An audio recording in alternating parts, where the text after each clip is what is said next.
Bom, vamos para a primeira notícia de hoje, que eu já tinha até separado uma notícia antes de ver a de hoje, sobre o Marlon Gomes. Marlon Gomes falou que o agente está no mercado. Muitos agentes estão vendo informações do Marlon Gomes. Um dos clubes, eu até sei qual é, tá, gente? Que está pretendendo fazer uma proposta para ele em julho, que é o Milan. O Milan é um desses clubes, mas parece que mais clubes virão atrás do Marlon Gomes. Tem mais atletas do Vasco que estão interessando a outros times europeus. Depois eu vou falar sobre isso.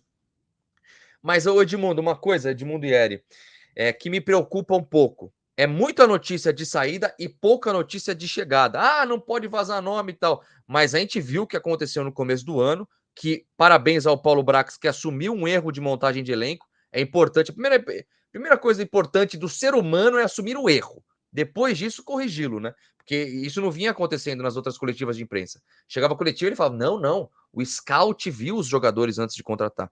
Então, assumiu o erro de montagem. Agora falou que nessa próxima janela vem nome grande. Ele falou isso, ele falou várias vezes, inclusive alguns nomes especulados muito fracos na mídia agora essa semana já foram totalmente descartados. Não, não, não, a gente é outra prateleira os jogadores que a gente vai atrás. Mas não preocupa um pouco esse negócio, Edmundo, de Marlon Gomes de saída? O Marlon Gomes vai receber proposta. Será que agora é a hora do Vasco mostrar força no mercado, também no sentido de segurar jogadores quando vier proposta, diferente do que estava acontecendo tempos atrás? O Gui, quando a 777 apresentou o projeto de SAF dentro do Vasco, a ideia era que a 777 contratasse jogadores importantes e que fizesse um Vasco forte. A primeira atitude deles foi vender o Andrei. A torcida ficou chateada, mas entendeu que ou vendia barato ou perdia ele na metade do ano, na metade desse ano, né? Exatamente nesse período aí, Essa, né? ele sairia livre. Então a torcida entendeu, a 777 foi no mercado, contratou bons jogadores, principalmente no sistema defensivo, fez um campeonato carioca justo, né? Para início, bom para início de trabalho. Sim, sim, tá ok. E o Paulo Brax disse que em abril, né, que até abril, os 70% do time seria montado e depois de abril, os outros 30%. Quando começa o Campeonato Brasileiro, no início de maio, o Vasco consegue uma vitória gigante lá no Mineirão, empolgou toda a torcida. Depois vieram os tropeços e o pior, a falta de desempenho. Então, nesse momento, eu gostaria de ver notícias de que estaria chegando o Messi, o Neymar, o Coutinho, enfim, e que o Barbieri se virasse aí para botar todos esses craques juntos para jogar.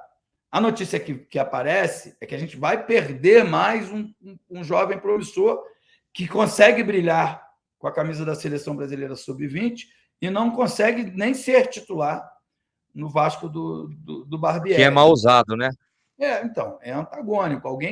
Alguém está errado aí nessa história. E me faz entender que é o Barbieri utilizando o talento desse menino de forma errada. Porque na seleção brasileira ele joga de meia direita, pela direita.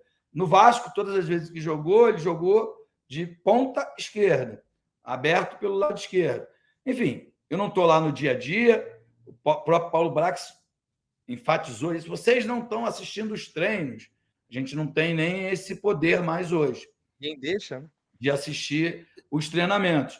Então, será que ele não está treinando à altura, ou pelo menos não estava treinando à altura para ser titular, mas ele é pretendido por vários times da Europa, inclusive um semifinalista dessa última Champions, que é o Milan. Então, eu não sei nem o que dizer, Gui, se essa especulação se tornar real, se tornar realidade. E acho que o atleta ele fica tocado quando vem uma proposta de um gigante europeu como é a equipe do Milan. Agora, ao mesmo tempo, Gui, e todos vocês que estão nos vendo aqui e ouvindo, ao mesmo tempo eu me pergunto, leigamente, a pergunta de um leigo, se um jogador de futebol que é do seu clube, ele está na seleção sub-20, titular, atuando muito bem, ao retornar para a sua equipe, o seu time, ele não deveria ser titular, já que você tem um